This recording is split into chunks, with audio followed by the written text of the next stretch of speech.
বিশ্বনাথ প্রবাসী এডুকেশন ট্রাস্টের এবং 10 ঘর প্রগতি ট্রাস্টের এবং আইমনা আলী ফাউন্ডেশনের চেয়ারম্যান ও যুক্তরাজ্য কমিউনিটির নেতা আলহাজ আনসার উদ্দিনের সাথে বিশ্বনাথ মডেল প্রেস ক্লাবের সাংবাদিকদের মতবিনিময় সভা অনুষ্ঠিত হয়েছে। অনুষ্ঠানে প্রধান অতিথি বক্তব্যে আনসার উদ্দিন বলেন, সাংবাদিকরা জাতির কল্যাণে কাজ করে থাকেন। তাদের লেখনীর মধ্য দিয়ে ফুটে ওঠে সমাজের চিত্র। বিশ্বনাথ মডেল প্রেস ক্লাবের সত্য ও ন্যায়ের কাজ করে যাচ্ছে।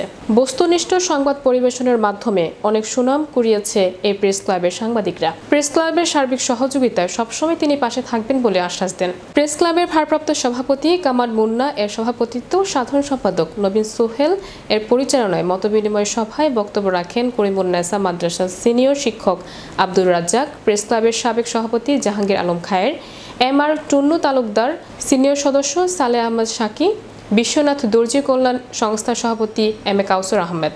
এ সময় উপস্থিত ছিলেন প্রেস ক্লাবের সাধারণ সম্পাদক রহিল উদ্দিন, যুগ্ম সম্পাদক শুকরান আহমেদ রানা, অর্থ সম্পাদক আব্দুল সালাম, সাবেক যুগ্ম সম্পাদক মিসবা উদ্দিন, সাবেক অর্থ সম্পাদক আক্তার আহমেদ শাহেদ, সদস্য বদরুল ইসলাম মহসিন। শুরুতেই পবিত্র কোরআন থেকে তেলাওয়াত করেন মাদ্রাসা ছাত্র হাফিজ তরিকুল ইসলাম।